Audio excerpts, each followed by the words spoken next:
হওক মহানগৰক হওক বানপানীৰ পৰা সম্পূৰ্ণ উদ্ধাৰ হোৱাটো ৰাস্তা কতো নাই প্ৰত্যেক বছৰতে নতুন নতুন খালী ঠাইৰ আমি পুতি বিল্ডিং বনাও যোৱাকালি মই আহোঁতে চাই আহিছো আগতটো USTM আছিলে এতিয়া আৰু দুটা ডাঙৰ ডাঙৰ বিল্ডিং তাত পাহাৰ কাটি মেঘালয়ত বনাই আছে আমি সুপ্ৰিম কোৰ্টৰ এম্পাৱাৰ কমিটিত এখন আবেদন কৰিছো আমি লাগি আছো যাতে তেওঁলোকে আহি পাহাৰখিনি পৰ্যবেক্ষণ কৰে আৰু মই ভাবো যে 2-3 মাহৰ ভিতৰতে আমি এটা ভাল খবৰ পাম সুপ্ৰিম কোৰ্টৰ যিখন এম্পাৱাৰ কমিটি তাত আমি আবেদন কৰিছো যে মেঘালয় এনেকে যদি পাহাৰ কাটি থাকে এসময়তো গোটেই গুৱাহাটীখন সাগৰ হৈ যাব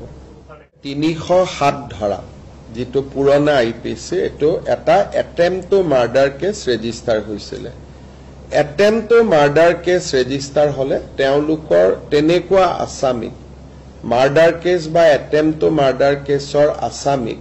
handcuff লগোৱাটো পুলিচৰ দায়িত্ব পুলিচে লগাব লাগে কিন্তু শংকৰজ্যোতি বৰুৱাৰ যেটো প্ৰতিষ্ঠা বা তেখেত এগৰাকী ছাত্ৰ নেতা আছিলে আৰু স্বাভাৱিকভাৱে তেওঁ কতো পলাই আদি যোৱাৰ সম্ভাৱনা নাথাকে সেইকাৰণে মই নিজে SP ডিব্ৰুগড়ক ফোন কৰি কৈছো যে তেখেতক আপোনালোকে যাতে হ্যান্ডকাফ নলগায় কিন্তু attempt to murder কেছৰ আসামি হলে হ্যান্ডকাফ লগালে আইনমতে কোনো তাত ভুল নহয় কিন্তু তেখেতৰ প্ৰতিষ্ঠাৰ প্ৰতি লক্ষ্য ৰাখি মই নিজে ইন্টাৰফেয়াৰ কৰিছো আৰু মই নিজে কৈছো যে এইবিলাক নকৰিব আৰু কোৰ্টৰ পৰা যোৱাৰ সময়ত তেওঁ হ্যান্ডকাফ লগোৱা নাই